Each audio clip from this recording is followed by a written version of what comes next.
মাননীয় স্পিকার, আমরা যখন বুটে দাঁড়িয়েছিলাম আমরা আমাদের মা বোনকে আশ্বস্ত করেছিলাম।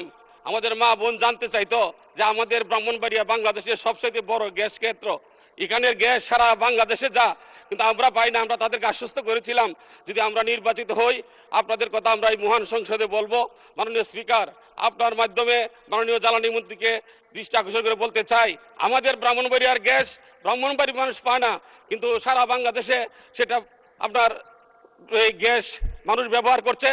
আমাদের ব্রাহ্মণবাড়িয়ার মানুষের প্রাণের দাবি যেন আমাদেরকে অন্তত ন্যূনতম রান্নাবান্নার কাজে যে গ্যাসটুকু লাগে এইটুকু যেন আমাদেরকে দেওয়া হয়, এটা আমার নির্বাচনী এলাকার মানুষের প্রাণের দাবি। মাননীয় স্পিকার, আমাদের ব্রাহ্মণবাড়িয়া এখান থেকে 130 কিলোমিটার দূরে।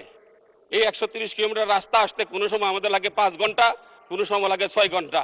যদি ব্রাহ্মণবাড়িয়া বিশ্ব রুট থেকে যে রাস্তাটি নাসিরনগর গিয়ে পৌঁছেছে, এই রাস্তাটিকে যদি মাননীয় স্পিকার 4 লেন করা হয়, তাহলে এই রাস্তাটা হবিগঞ্জ হয়ে সিলেট যেতে 40 কিলোমিটার রাস্তা মাননীয় স্পিকার কমে যায়। কাজেই আমি যোগাযোগ মন্ত্রী মহোদয়ের দৃষ্টি আকর্ষণ করবো আপনার মাধ্যমে যে আমাদের এই বিশ্ব রুট থেকে যে রাস্তাটি হবিগঞ্জ হয়ে সিলেট গেছে, এই রাস্তাটা যেন 4 লেনের আওতায় এনে এই রাস্তাকে 4 লেন উন্নীত করা হয়।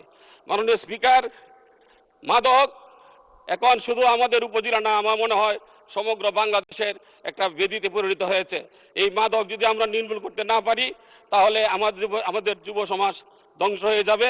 কাজে আমার মনে হয় মাদক নির্মূলে আমাদের মাননীয় আইনমন্ত্রী এবং স্বরাষ্ট্রমন্ত্রী মহোদয় অনতিবিলম্বে কার্যকর ব্যবস্থা গ্রহণ করা অতি প্রয়োজন বলে আমি মনে করি। মাননীয় স্পিকার,